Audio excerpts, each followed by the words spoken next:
in these past 2 years with the Loyal Scott program and improving university relations, but I think I'm looking for like smaller scale events, so maybe Guster was a bad example, but essentially like I'm looking for the university to do something for students that it doesn't already do. So like Kaylee Weekend is a really big event and it happens for a weekend and there's a lot of time and effort put in by a lot of people, students, faculty, staff, but then it ends. And the university kind of goes unnoticed until something big happens or Carnival comes along. So like, I want the university to not only have a presence, but I want the university to be giving back to students through little events, whether it's just handing out free food on a Friday, like I know Computing Services just gave away free candy while they were tabling for feedback, or if it's throwing a larger event like Kaylee Weekend. I think the university needs to be more involved in students so that they have a better experience here at Carnegie Mellon. Thank you. Next question?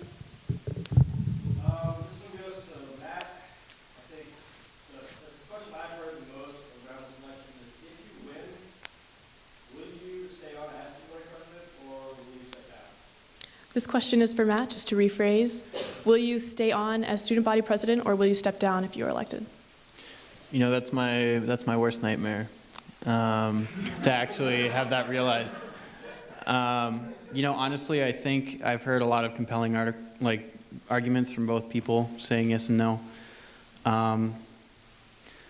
Honestly, at this point, I'm hoping that I'm not elected, but if I am, I'm not sure. I'll have to cross that bridge when I get to it, but I'm not optimistic. Yeah. Thank you. Next question. Hi guys, good to see y'all participating in this student debate running for SVP. You know, I ran last year for SVP and it was a very tough goal.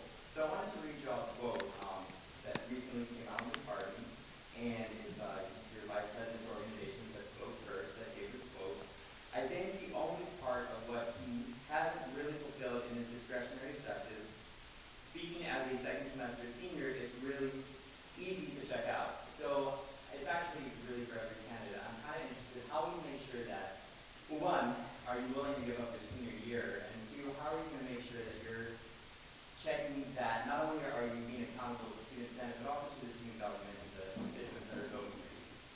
To rephrase the question, how are you guys going to manage with this being your senior year? And let's start at the end with Amy and go all the way down. Okay, well, I don't check out. I know for a fact I don't check out. I did not experience any forms of senioritis my senior year of high school. I did not, I'm always looking for the next thing to do. I'm always looking to improve my environment. Even when I'm not in an academic setting, I did take a gap year. I was organizing volunteer projects around the world. Those didn't have deadlines that others imposed on me. I had to take initiative, and I did those things because I felt that they were important. And I care very much about the student body, and I will do what I have set out to do. We don't have 20 initiatives. We don't have 10 initiatives. We care about making sure that you guys know about student government and that we do a few things that you can really be proud of. And I promise you, I will not check out. Cool. There's something wrong in my head because I really like senior student government. It took me 3 tries to get elected as a senator as a freshman. And I think if you look at my track record, this is personal for me. Like, this is something I've been trying to make happen since freshman year. There have been a lot of changes that have gone into place this year in the Senate. There's been a change in the tone, a change in the energy. And this is sort of the capstone of all of that. If I can bring it to the whole student body and really connect student government and connect it with the people. And this isn't about a resume. This is about something that I really care about. You know, I lost last night. I couldn't sleep because I was thinking about this and trying to anticipate questions. Because it's just, I don't know why, but I really enjoy this, and I see this as like my cause. That's maybe a little too self-righteous, but whatever the reason is, I really care about this a lot. And I'm a workaholic. I think we all are at CMU. I spent my spring break here working on court building stuff. I didn't go anywhere outside. I think that's kind of an example of my level of dedication. Without admitting too much of my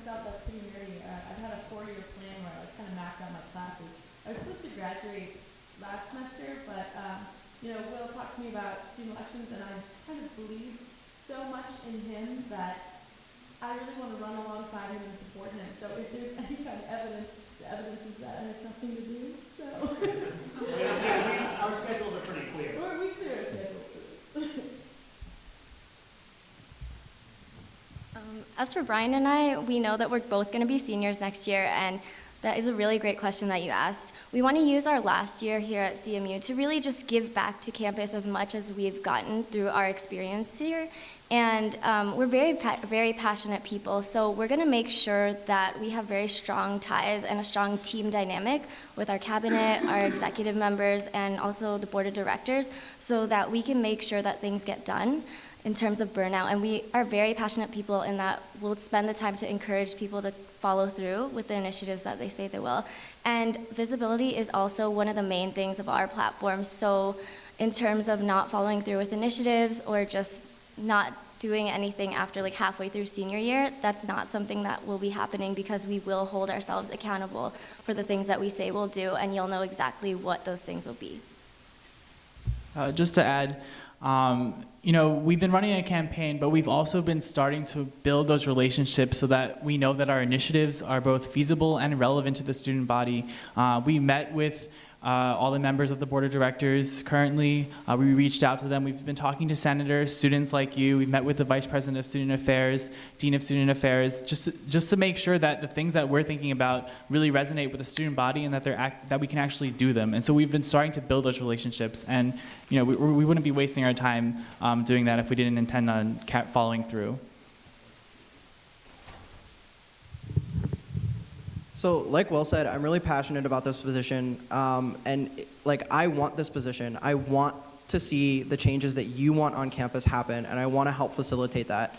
Like Amy said, I was the opposite of workaholic my senior year in high school. I was student body president. I changed so much in our high school my senior year that my picture is still hanging on the wall. I don't take things lightly. For those of you that know me, I respond to emails within 5 minutes. I don't believe in slacking off. I have obsessive compulsive disorder, and it actually benefits me in sometimes. I already have a job when I get out of here. I'm not going to have second semester senioritis. I'm not going to slack. It's not in my personality. It's not how I was raised, and it's not how I want to live my life. I think, especially like previous administrations, they feel like that this is like a one-year position, and when I'm out the door, and I don't really give a crap. I know that Jake and Sangeeta got very little transition material from Jarrett and Kate, and that's something that, like, if elected, we want to change. This is a continuous rolling position. It's not something that exists for your block of time here at Carnegie Mellon. You leave a lasting impression. Yeah, and I think going with that, I mean, you're still a CMU graduate, regardless of what you do after the 4 years. So I think it's important that not only are we taking and realizing that senioritis is a thing, you're probably not going to be taking your hardest classes your second semester senior year, but that doesn't mean that you necessarily have to slack off in other areas. I think this is a great way to really make sure that I know for me when I leave that I can say that I did everything that I could possibly do in my power to make sure that I was making CMU a better place, that I'll continue to do that as I become an alumni. So I think it's one of those things where not only making the change now while we're still here to directly impact, but leaving traces behind so that we can impact after we graduate too. Yeah, I guess it's almost a case of you'll have to take my word for it. That's really one of the main reasons why I ran. I like I said, I'm not running to win. I'm running to have a message. At a lot of other universities I've seen, the role of student body president is not just this. A lot of universities do incentivize their executive board, and I think honestly the best way to motivate an officer to do something is to give them an incentive. You can run for this position and people will elect you, but beyond that, there's really no control. And senioritis is a huge thing. I mean, I can say I'm not going to have senioritis, but it's not really it's not always something that you can consciously foresee. I think it's important that we look into ways to incentivize the position, because honestly, it is a really challenging job. If you're a full-time senior at CMU, I mean, you're busy enough as it is. If you're popular, or if you're able to be elected to the position, you're doing plenty of other things as well. That's a hard job. I think there really should be something that you can that the university can give to you for that reason, as many other universities do. Thank you, candidates. Next question.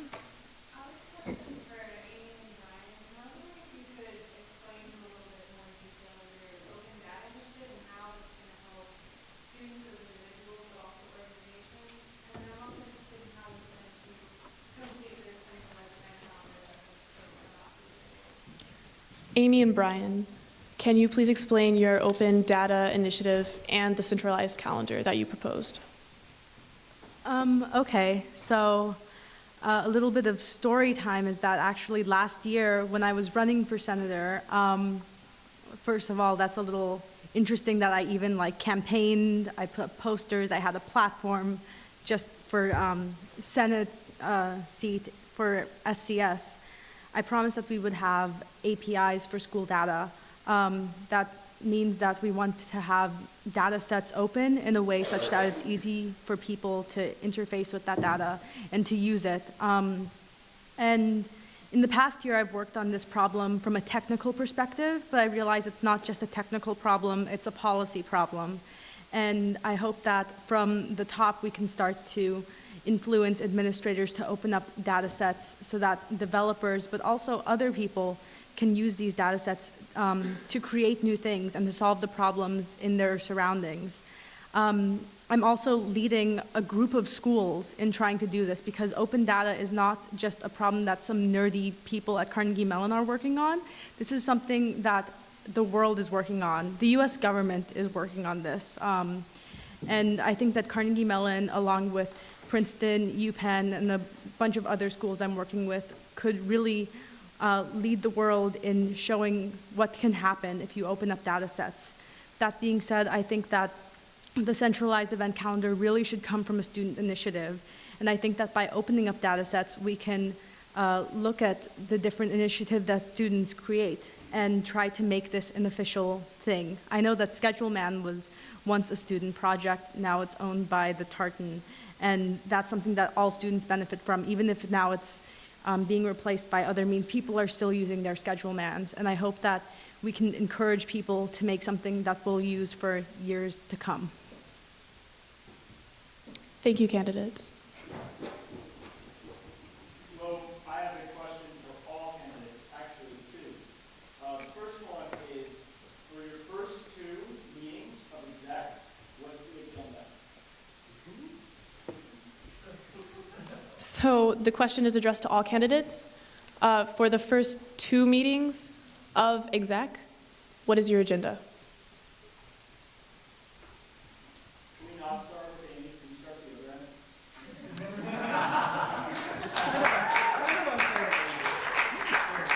end? Well, Sure. Jump in. I'd have to say, I really want to go in alphabetical reverse order for what I have on my platform. So I guess, what would it be? It would. Is Rickshaw last? I don't know. Does Rickshaw come before or after S? Remember, you only have 3 minutes. Yeah, I'm not. Before? Yeah, we'll see. I don't know. Yeah. That would be the first meeting, and the second meeting, I guess, would be the next to reverse alphabetical order one. So.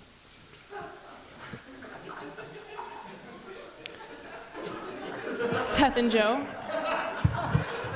Sorry, I didn't know if he was done.